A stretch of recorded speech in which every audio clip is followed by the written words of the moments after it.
বাংলাদেশি বা রোহিঙ্গা সন্দেহে ধৃতদের রাখার জন্য জেলায় জেলায় হোল্ডিং সেন্টার তৈরির নির্দেশ দিল নবান্ন।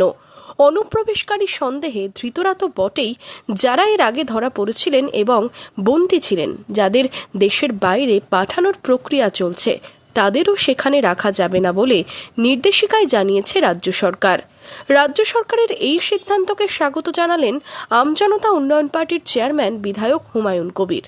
তার দাবি, দেশের সুরক্ষায় কোনো কম্প্রোমাইজ নয়। আর কি জানিয়েছেন হুমায়ুন কবির?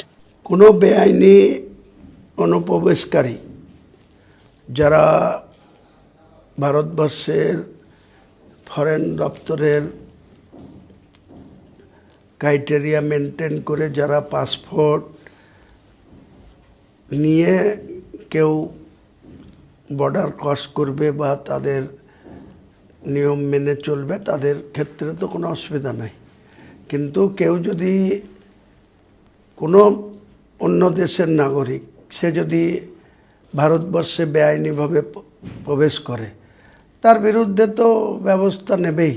এ নিয়ে তো সরকারের কোনো বিরোধিতা করার কোনো প্রয়োজন আছে বলে আমি মনে করি না।